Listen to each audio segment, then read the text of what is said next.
New Orleans, signs of Katrina still pepper the city. Buildings that were once pillars of this community now linger as a sign of what was lost. Millions, really billions of dollars worth of infrastructure are still needing new life. And tonight, we are getting a timeline on that rebirth. Charity Hospital, Lindy Boggs, Six Flags, even the Municipal Auditorium. Eyesores lingering after a near miss from the eye of Hurricane Katrina.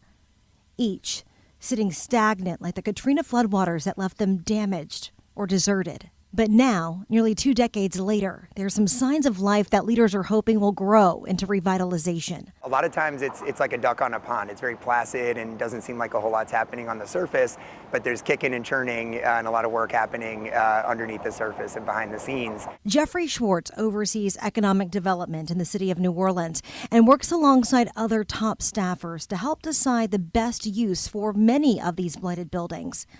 And for some of the spaces, they're thinking outside of the box. I think to be really thoughtful in how we're developing and where we're developing and for who we're developing. I think that's been an opportunity. And of course, that takes a little bit more time than just developing for the sake of development. For instance, at Lindy Boggs, the once bustling medical facility has become a dilapidated stain of this mid-city neighborhood. There have been several dreams for this space over its 2 decades of sitting vacant. But now the city says there's a clear path forward set to begin in 2026.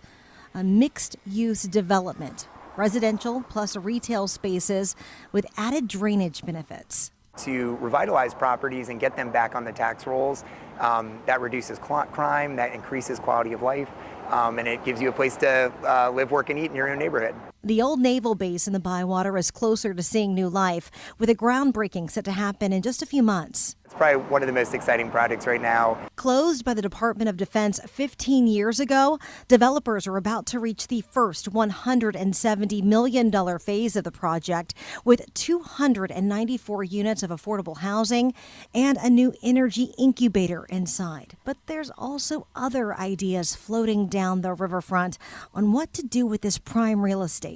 We're seeing activity with Governor Nichols and Esplanade now through Audubon, and really excited about that, all the way down to Poland Avenue in the Bywater. Meanwhile, what's set to be the anchor for the downtown Bio District, Charity Hospital, is a project that has to happen, according to city planners.